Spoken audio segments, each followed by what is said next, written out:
Shalom Bapak Ibu, baik yang ada di ruangan ini maupun yang menyaksikan tayangan ini lewat live streaming baik di Indonesia maupun di berbagai negara. Kami percaya kita sama-sama merayakan kebangkitan Kristus. Bapak Ibu yang Tuhan Yesus kasihi, ada seorang anak, gadis kecil, remaja yang masih sangat muda, dia mengalami kelumpuhan. Tetapi dia karena dia anak orang yang cukup mampu, maka dia panggil dokter pribadi, panggil terapis untuk datang ke rumahnya, sehingga setiap hari kakinya dilatih supaya tidak mengecil. Dan karena dia menganggur di tengah sakitnya, dia kumpulin batang-batang korek api dalam jumlah yang sangat banyak. Dan dia buat replika istana kecil. Butuh waktu berbulan-bulan untuk membangun itu. Kadang-kadang ada yang bangun pakai stik es krim, tetapi dia bangun pakai batang korek api, itu lebih sulit. Dan pada akhirnya ketika batang korek api terakhir berhasil dia rekatkan, dia menikmati istana kecilnya. Dia taruh di depan jendela, dan ketika sinar matahari masuk dia menikmatinya.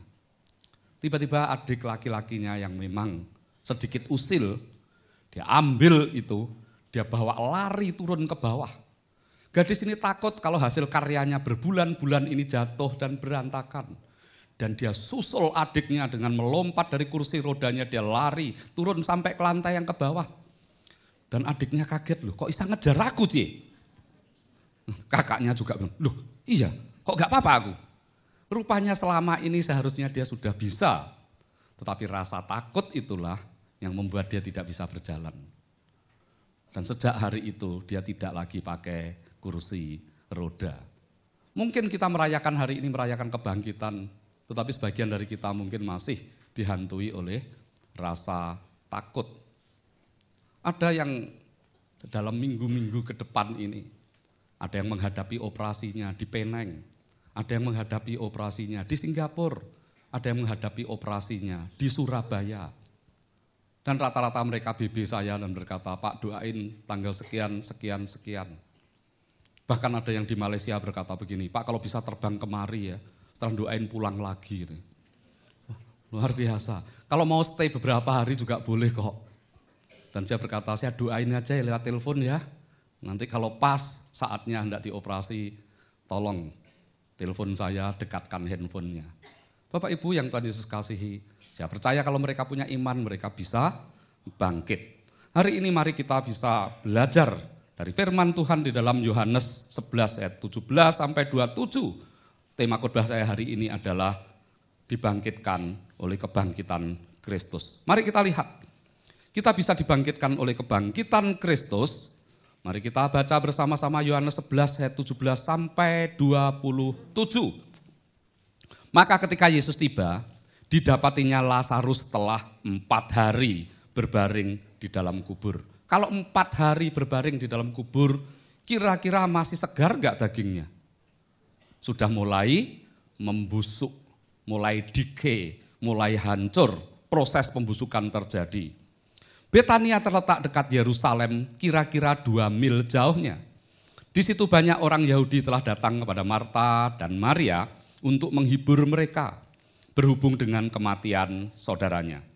Ketika Marta mendengar bahwa Yesus datang, ia pergi mendapatkannya. Tetapi Maria tinggal di rumah. Seperti biasanya Marta yang sibuk, Maria yang diam. Maka kata Marta kepada Yesus, Tuhan sekiranya engkau ada di sini, atau seandainya engkau tidak terlambat, itu yang ingin dia katakan, saudaraku pasti tidak mati. Tetapi sekarang pun aku tahu bahwa Allah akan memberikan kepadamu segala sesuatu yang engkau minta kepadanya. Kata Yesus kepada Marta, saudaramu akan bangkit. Kata Marta kepadanya, aku tahu bahwa ia akan bangkit pada waktu orang-orang bangkit pada akhir zaman. Jawab Yesus, akulah kebangkitan dan hidup.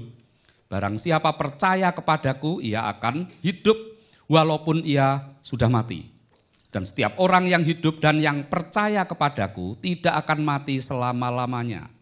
Percayakah engkau akan hal ini? Jawab Marta, ya Tuhan, aku percaya bahwa engkaulah Mesias, anak Allah, dia yang akan datang ke dalam dunia. We know the rest of the story, kita tahu kisahnya berlanjut seperti apa. Akhirnya Lazarus dipanggil keluar dari kuburnya. Bapak Ibu yang Tuhan Yesus kasihi, perayaan kebangkitan dirayakan dengan berbagai macam, termasuk dengan telur. Yang tersenyum Pak Sutrisno, karena kalau dia merayakan tersedia banyak sekali. Demikian juga Dr. Sarjono, betul? Telur. Dan kemarin anak-anak Happy Family School juga diberi telur untuk dihias. Dan di sebuah sekolah ketika Jumat dibagikan telur plastik yang bisa dibuka itu. Dan gurunya Nyonya Wilson berkata begini, anak-anak nanti hari Minggu pas kebangkitan Kristus bawa kembali ya telur-telur itu dan tolong isi dengan barang-barang yang menunjukkan kebangkitan. Dan yang menarik, hari Minggunya dia bagikan itu. Dia kumpulkan kembali yang dibagikan kepada murid-muridnya. Ada seorang murid yang bernama Herod. Dia mengalami penyakit yang disebut ADD, Attention Deficit Disorder, anak berkebutuhan khusus. Dan teman-temannya membawa, Susan itu membawa bunga kecil yang ditaruh di dalamnya. Dan kemudian juga ada lagi, Joey itu membawa salib kecil dimasukkan ke telur itu. Ketika dibuka ada salib kecil. Dan Jackie membawa kupu-kupu kecil. Sehingga ketika dibuka ada kupu-kupunya. Yang berarti juga kebangkitan. Tetapi telur Herod tetap kosong. Dan dia berkata sama teman-temannya, wah ini luar biasa nih, Susan ini bagus. Karena bunga, spring itu juga menandakan kebangkitan. Dari musim dingin ke musim semi. Dan Jui juga bagus karena di dalamnya berisi salib Kristus. Dan Jackie juga ada kupu-kupu yang menandakan perubahan hidup metamorfosa. Dan Nyonya Wilson diam. Ini Herod itu nunggu, biasanya murid itu tunggu, kok aku nggak disebut ya namaku. Akhirnya dia tanya, Nyonya Wilson kok telurku nggak dikomentari?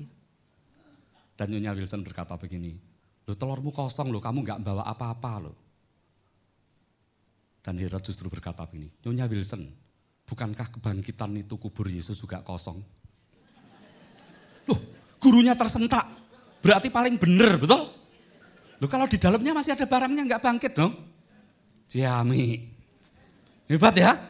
Loh justru kosong, loh iya, lagi kebangkitan, sudah nggak ada. Oleh sebab itu jangan sepelekan loh anak-anak berkebutuhan khusus, jangan-jangan dia lebih rohani daripada kita yang ada di ruangan ini. Loh, kalau ini yang tertawa tinggal sedikit, betul? Oke. Seperti Marta, mari kita lihat ada 3 pertanyaan penting yang mungkin diajukan oleh kita bersama maupun yang menonton siaran ini secara live streaming. Yang pertama adalah seberapa banyak di antara kita yang membutuhkan kuasa kebangkitan Kristus dalam hidup kita. Tolong angkat tangan. Oke, hampir semua ya. Kalau Bapak Ibu baca Jawa Pos hari ini, ada 2 orang suami istri yang karena tempatnya bekerja mengalami kebangkrutan. Padahal masih punya anak kecil. Mereka pindah dari satu rumah kontrak ke rumah kontrak yang lain. Akhirnya mereka putus asa. Mereka minum racun bersama.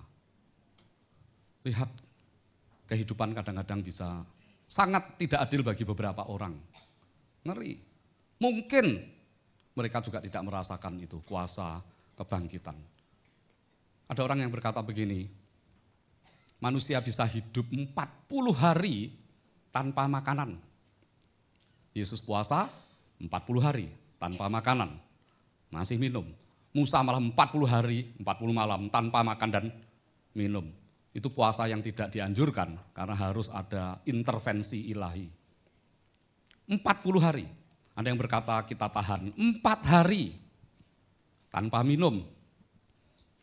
Dan ada yang berkata kita tahan 4 menit tanpa oksigen. Kalau kita menyelam, kalau di atas itu sudah mengalami halusinasi, Bisa jadi kalau semakin lama di bawah air, bisa bablas. Tetapi kalau kita tidak ada 1 detik saja, kita bisa bunuh diri. Apa itu 1 detik itu? Harapan. Kalau kita tidak punya harapan, 1 detik saja, kita bisa lakukan segala perkara. Yang kedua, seberapa banyak di antara kita yang meragukan bahwa Yesus adalah jalan, kebenaran, dan hidup? Saya harap tidak ada seorang pun yang angkat tangan. Karena kita percaya bahwa dia adalah jalan, kebenaran, dan hidup. Dan yang ketiga, seberapa banyak di antara kita yang hadir saat ini, yang butuh perubahan hidup untuk membangkitkan potensi kita. Banyak potensi yang sebetulnya terkubur di dalam diri kita, yang perlu dibangkitkan. Seperti gadis remaja tadi, potensinya sebetulnya dia sudah bisa jalan, tetapi karena mungkin rasa takut, pernah berulang kali jatuh, dia tidak pernah berani bangkit. Saya mengenal seorang pengusaha obat yang karena ditipu oleh orang luar pulau, dan pulau ini terkenal banyak penipunya. Saya enggak sebutkan di sini. Habis. Dan sekali ketemu saya katakan, "Kok enggak cow lagi?" Dan dia berkata, "Enggak, kayaknya trauma aku.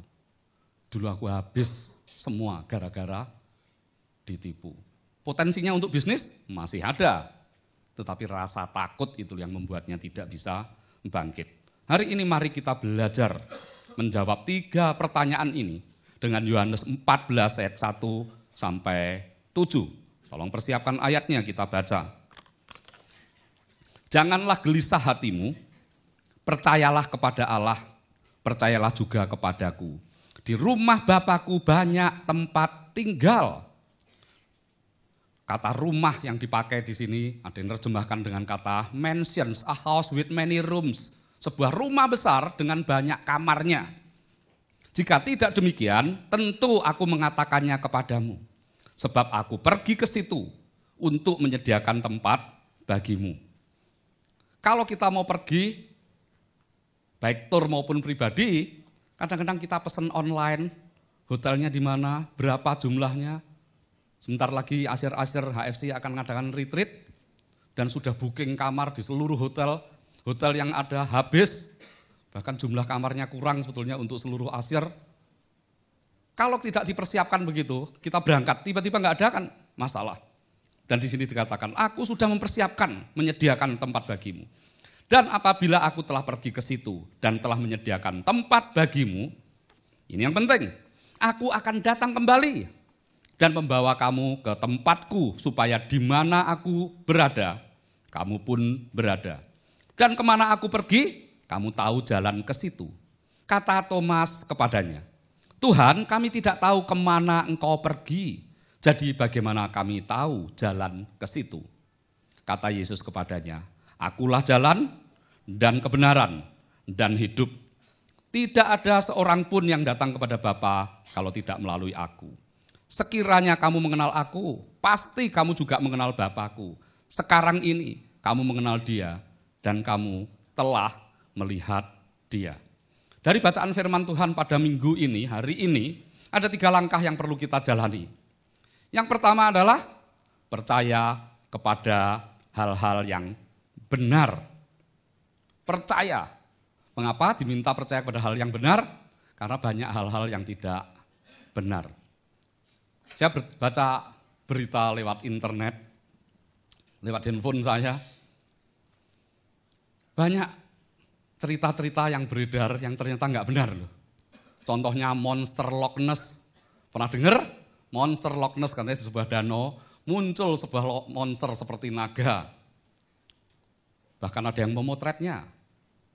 Ilmuwan itu katanya memotretnya. Setelah diteliti, diwawancarai, dia berkata, "Bukan. Itu mainan anak-anak yang saya foto dari jarak jauh." Katanya. Ada lagi yang UFO, katanya pernah mendarat di tempat tertentu. Ternyata yang motret berkata, "Enggak kok, itu lampu jalan yang tak kasih filter." Katanya. Ada lagi yang berkata Bigfoot, orang-orang yang berkaki besar itu. Ternyata enggak benar. Dan yang paling kontroversial, yang sampai hari ini, sampai saya berdiri di depan Bapak Ibu ini, masih menjadi perdebatan. Apa itu? Apakah betul Neil Armstrong mendarat di bulan? Mengapa? Karena ada beberapa fakta janggal. Bapak Ibu bisa googling sendiri. Mengapa? Karena ketika tancapkan bendera Amerika di bulan, dikatakan bahwa bulan itu tidak ada angin. Betul ya? Tidak ada angin. Tetapi bendera Amerika di situ berkibar. Sing ngipasi sopo. Oke? Tetapi pihak NASA, dia tetap membela mati-matian bahwa itu berkibarnya sementara. Mengapa? Karena bendera baru digulung, ketika ditancapkan masih rodok keder. Betul ndaknya yang nggak tahu, saya nggak diajak ke bulan. Betul ya? Dan yang kedua, mengapa? Biasanya kalau malam, itu foto malam hari, sehingga bumi kelihatan. Dengan bentangan langit yang hitam, biasanya kalau malam banyak bintang enggak? Dan di situ jarang. Pertanyaannya, itu di bulan atau di studio foto? Nah, saya enggak berani bertanya, karena itu yang dipertanyakan oleh banyak orang. Dan di antara foto itu ada batu, ada tulisannya C, ada C besar. Dan biasanya batu-batu semacam itu untuk lokasi syuting, dikasih tanda. Masa di bulan yang tidak penghuni ada tulisan C. Katanya itu mungkin kena debu-debu nggak sengaja, tapi bentuknya bisa C halus. Dan yang lebih luar biasa adalah Neil Armstrong pakai helm. Helmnya ada kacanya bukan? Mantul enggak? Helm. Mantul ya? Nah di pantulannya itu kelihatan ada lampu studio yang terekam di situ. Sampai hari ini itu diperdebatkan. Kalau seandainya itu bohong-bohongan, NASA lah ya malu luar biasa, betul? Seandainya saya ikut, saya bisa memberi jawaban. Tapi ternyata yang orang Indonesia yang diajak bukan Safir Quentin Pranata. Yang diajak namanya Slamet. Betul? Gak percaya. Neil Armstrong mendarat ke bulan dengan selamat. Kembali ke bumi dengan selamat. Yang ikut siapa? Selamat. Bangsa Indonesia Ciami. Ini kalau ada jemaat yang di Amerika dengar, no ai. Oke, bangga dong dengan bangsa sendiri, selamat diajak sih ke bulan. Nah sebab itu lihat Bapak Ibu, kalau sesuatu yang tidak benar kita percayai, masalah kan? Dan salah satu yang sering kita percayai juga adalah teori evolusi. Kalau saya pelayanan ke luar negeri, salah satu yang wajib saya kunjungi adalah museum. Mengapa? Karena saya tidak percaya teori evolusi. Dan biasanya di museum ada gambar untuk menunjukkan bagaimana evolusi itu berlangsung. Dan selalu ada titik tahapan-tahapan, mulai dari manusia kera, manusia purba, manusia bungkuk, berdiri, sampai seperti kita. Tetapi selalu ada tanda X di situ. Dan X itu bukan Safir Quentin Pranata, pastikan bukan. Karena X di situ adalah the missing link. Apa missing link? Tidak ada perantara, tidak ada transisi antara manusia dan kera. Kera ya kera, manusia ya manusia. Tetapi di British Museum, London, Inggris, dipasang foto X, the missing link itu. Yaitu tengkorak manusia setengah kera. Ketika orang bisa meneliti DNA, dicek, ternyata itu memang dua bagian. Bagian rahang ke atas itu tulang manusia, rahang bawahnya rahang kera. Dan ilmuwan yang masang yang otak-atik gadok wis meninggal, enggak bisa ditanyai. Dan itu diturunkan, enggak jadi bukti itu enggak pas. Artinya kera tetap kera, manusia tetap manusia. Oleh sebab itu jangan ajarkan anak kita bahwa kita keturunan monyet. Kadang-kadang ditanya, kemana? Ke kebun binatang. Untuk apa? Jenguk keluarga. Oh awas, jangan, kita enggak punya keluarga di sana. Oke? Kalau keliru bisa. Kadang-kadang anak kita hilang, atau papahnya hilang, terpisah gitu loh. Ada yang papa yang terpisah, akhirnya keluarga itu bilang sama informasi, tolong diumumkan ya, bahwa suami nama ini telah hilang. Dan kemudian diumumkan, Bapak X tolong dicari, terpisah dengan keluarganya, tolong kembali ke kandang monyet, ditunggu keluarganya di situ. Keluarganya nunggu di kandang monyet, bukan dia keluarga monyet kan. Oleh sebab itu, percayai hal-hal yang memang bisa dipercaya. Yang tidak dipercaya jangan pernah dipercaya. Setuju? Suami istri lo bisa beda-beda. Betul? Anak kadang-kadang pernah saya korbanin di sini, anak sampai bingung loh. Loh katanya mama, itu kita itu diciptakan loh. Mah, tapi papa kok bilang kita itu keturunan monyet. Loh yang benar siapa? Istrinya nggak mau memalukan. Dia berkata, sama benernya. Loh kok bisa? Kalau keturunan mama, kalau keturunan manusia itu dari garis keturunan mama. Kalau keturunan monyet dari garis keturunan papa. Jangan jawab begitu loh ya kepada anak-anak kita, kacau. Malah gegeran. Oleh sebab itu percaya yang bisa dipercaya. Lihat, just believe. Yohanes 14 ayat yang pertama. Janganlah gelisah hatimu, percayalah kepada Allah, percaya juga kepadaku. Zaman sekarang ini kita tidak gampang percaya loh. Karena banyak hal yang kita percayai. Bahkan pasangan hidup kita mengecewakan kita. Kita cenderung percaya terhadap apa yang bisa kita buktikan dengan panca indera. Padahal enggak seperti itu. Panca indera kita bisa menipu. Saya mendengar ada seorang ibu di Motherwise, di Wanita Bijak, yang cerita, selama ini saya melihat suami saya oke saja. Kami sudah punya 2 anak, diberkati secara jasmani dan rohani, tetapi suatu pagi, ketika ada bel di pintu, saya buka, seorang ibu gendong bayinya. Dan ibu itu berkata, ini anak suamimu. Dia panggil suaminya enggak berani menatap wajahnya, dia pingsan. Karena dia tahu selama ini, kalau suaminya enggak bohong, pasti berani mandang matanya. Saya pandang Pak Sutresno pandang mata saya. Pendelian, enggak apa-apa. Oke, tetapi coba kalau saya pernah menipu, enggak berani, dia lihat itu harus menghindar aja. Oke, ditugaskan di Sawo pun saya lebih baik enggak lah, pindah Sutos. Lihat, pingsan. Dan setelah bangun dia sharing, dia berkata, aku enggak menduga dikhianati suami di belakangku. Lihat, panca indera kita bisa menipu. Mengapa coba kalau kita ke Afrika, di tengah gurun pasir yang panas itu kadang-kadang kita bisa melihat semacam oase.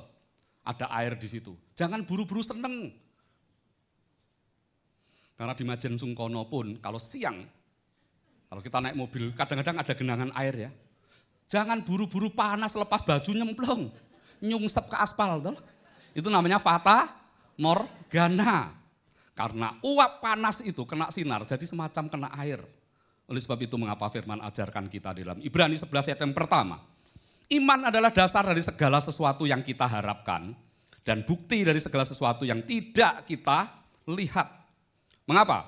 Karena semua yang bisa kita cerna dengan panca indera kita adalah sementara. Termasuk bunga ini sementara, termasuk mimbar ini sementara, termasuk baju ini sementara. Amin. Ada yang sudah pakai baju 1/4 abad yang lalu? Kalau ada luar biasa, bukan luar biasa awetnya, luar biasa pelitnya. Oke? Lihat Lukas 12 ayat 28. Jadi jika rumput di ladang yang hari ini ada dan besok dibuang ke dalam api, demikian didandani Allah, terlebih lagi kamu hai orang yang kurang percaya. Rumput, bunga, besok sudah hilang.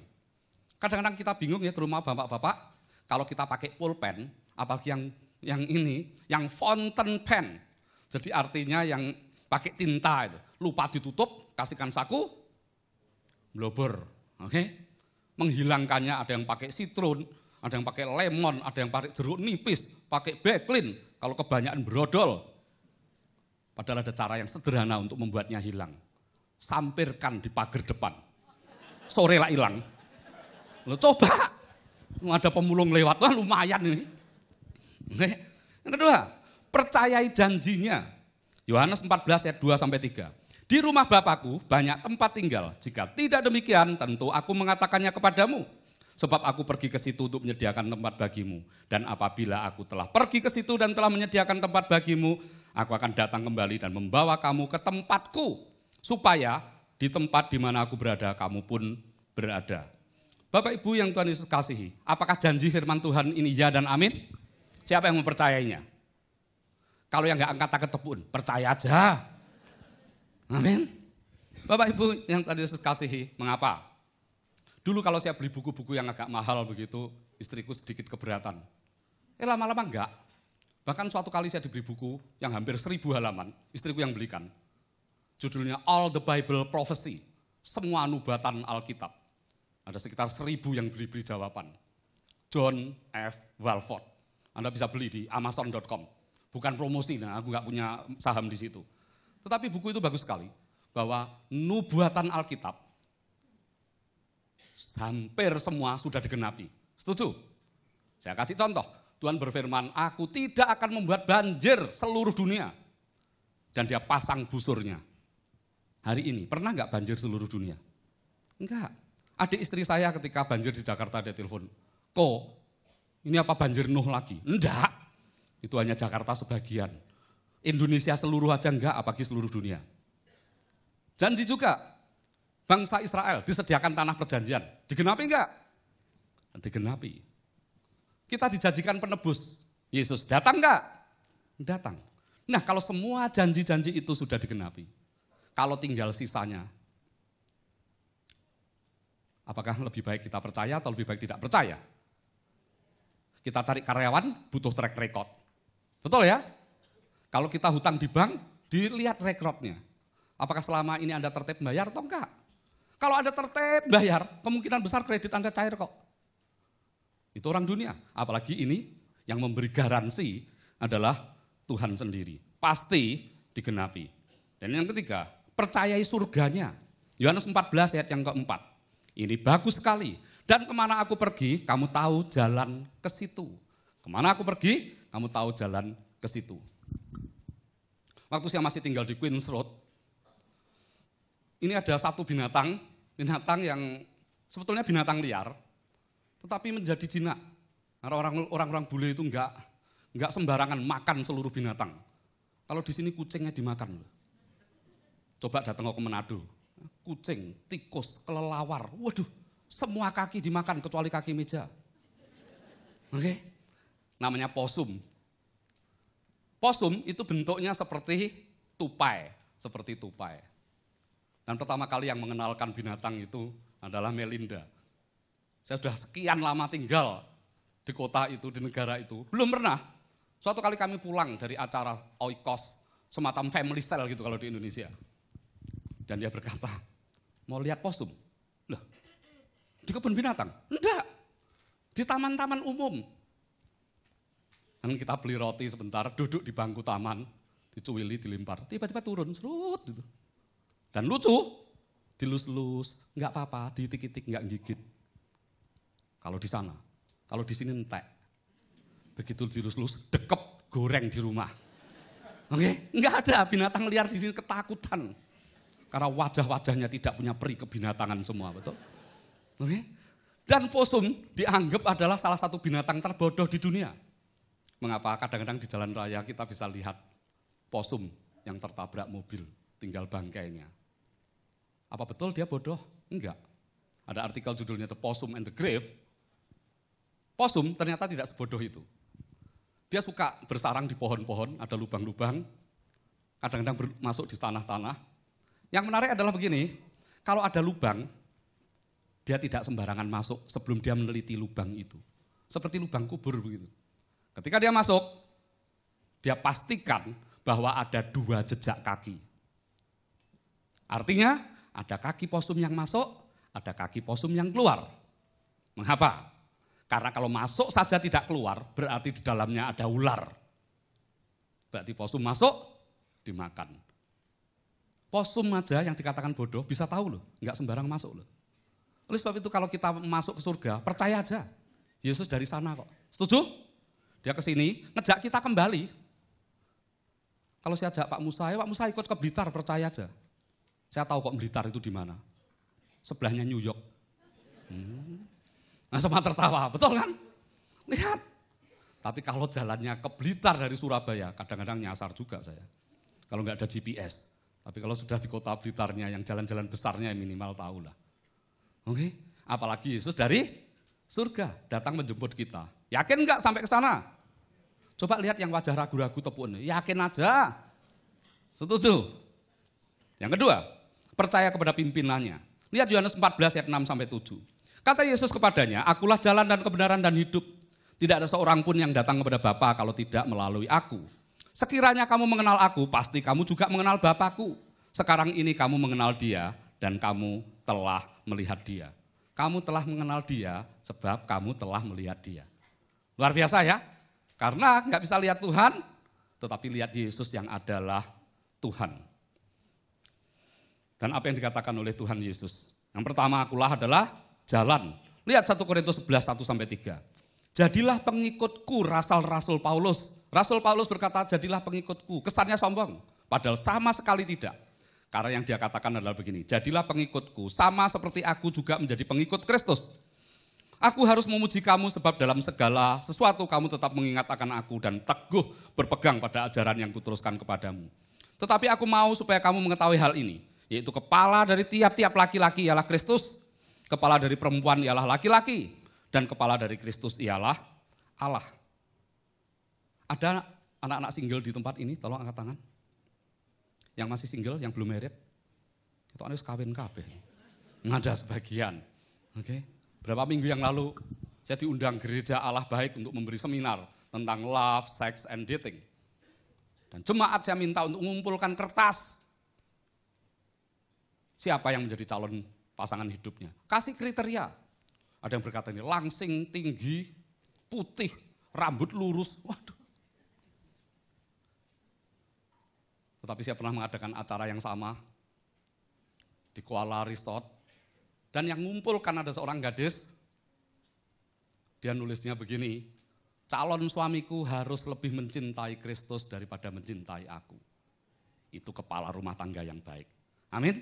Mengapa? Karena kalau suaminya lebih mencintai Kristus, dia tidak akan menelantarkan istrinya. Saya balik ke Indonesia, diundang GBI Keluarga Allah Solo. Saat saya datang, sebelum saya nggak tahu, setelah selesai khotbah, ada seorang ibu muda datangin saya. Masih ingat? Iya, saya masih ingat. You yang ikut camp ya? Dia berkata, iya, waktu itu camp gabungan antara anak-anak Aussie dengan anaknya Selandia Baru. Dan dialah satu-satunya yang tulis bahwa calon suamiku harus lebih cinta Yesus daripada cinta aku. Dan dia berkata, aku senang dengan pilihanku. Amin. Cowok-cowok Allah pilih seperti itu. Kalau milih cewek juga, istriku harus lebih cinta Yesus daripada mencintai aku. Yang setuju katakan amin. Oke. Dan yang kedua adalah kebenaran. Mazmur 25 ayat yang kelima. Bawalah aku berjalan dalam kebenaranmu. Jalan saja dalam kebenaranmu. Mengapa? Kalau kita jalan di tempat yang salah, kita juga bisa salah loh. Kalau kita ke Eropa, dan kaki kita membawa jalan kita ke daerah lampu merah, bisa nggak balik loh. Lampu merah berarti bukan traffic light. Di Surabaya yang daerah lampu merah sudah ditutup Risma, tahu ya? Daerah-daerah lampu merah sudah ditutup. Tetapi langkah kaki kita kalau dibawa jalan ke tempat itu akan kacau. Tetapi kebenaran, sebab engkaulah Allah yang menyelamatkan aku. Engkau ku nanti-nantikan sepanjang hari. Dan yang ketiga adalah hidup. Kolose 2:13. Kamu juga meskipun dahulu mati oleh pelanggaranmu.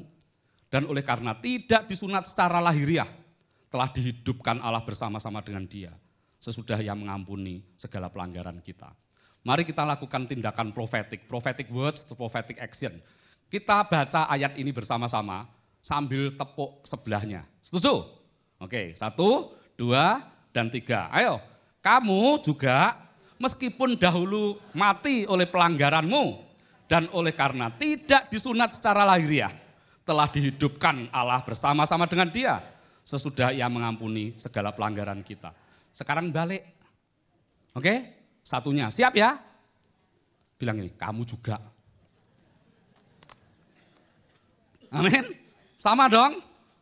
Mengapa? Ingin hidup selamat, cari Yesus. Lihat kisah 4 ayat 12. Dan keselamatan tidak ada di dalam siapapun juga selain di dalam dia.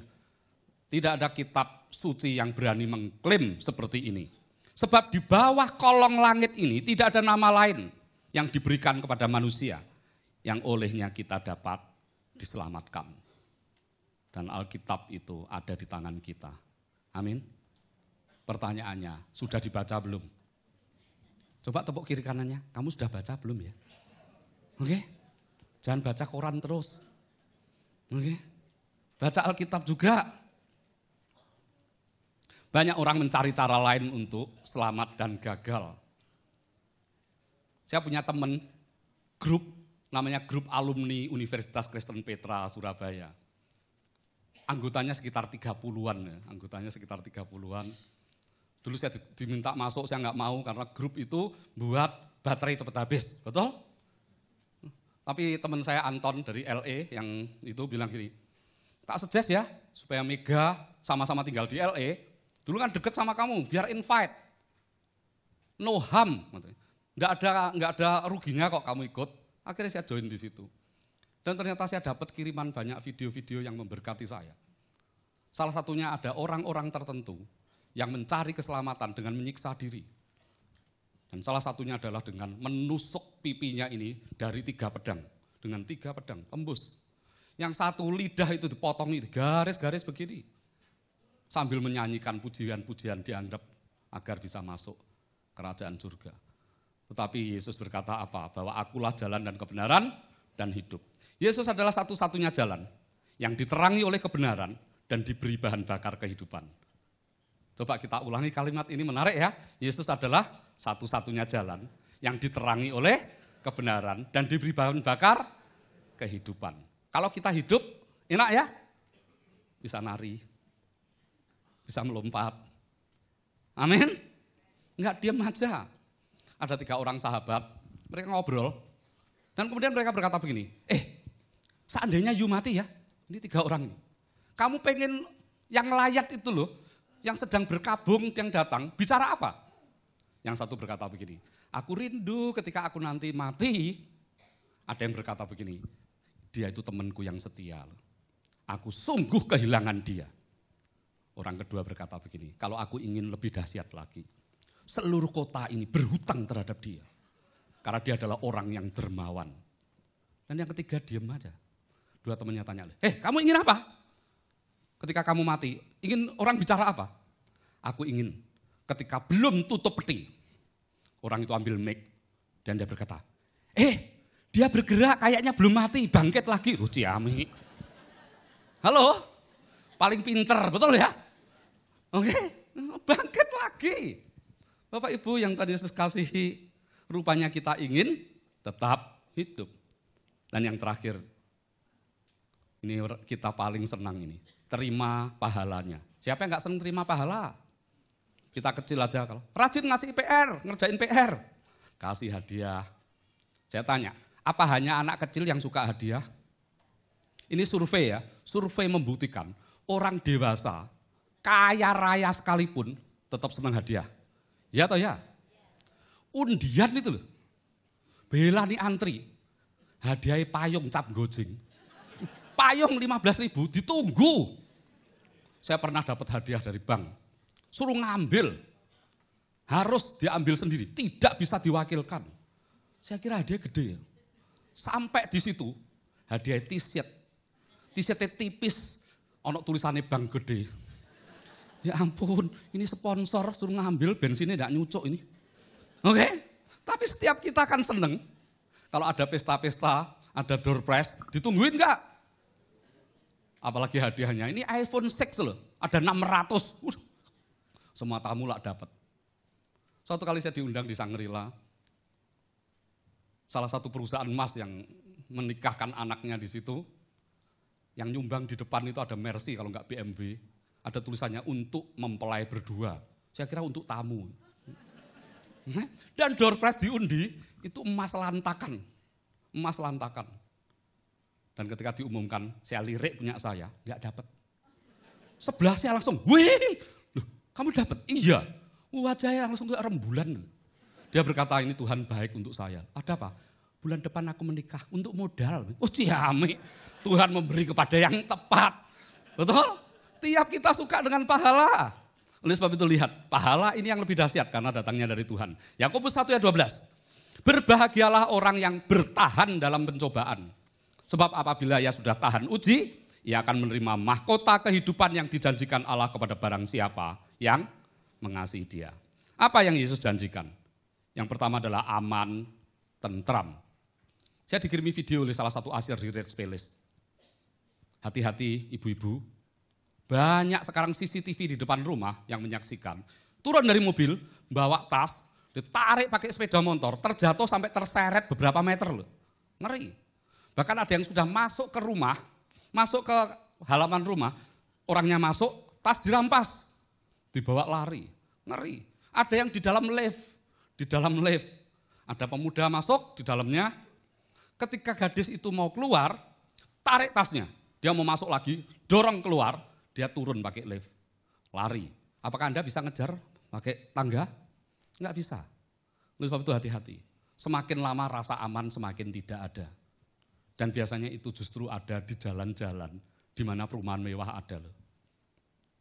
Ya dulu ada anak proek, ketika pulang diantar rame-rame dan orang itu berkata begini, dia di Kertajaya itu. Dia berkata begini, di daerahku ini gawat loh. Pak Safir ikut turun ya. Oh iya, nanti daripada kena mamahnya aku diamuk. Turun. Mengapa? Karena di jalan itu kadang-kadang turun dari mobil langsung disaut pakai sepeda motor dan lari. Semakin tidak aman.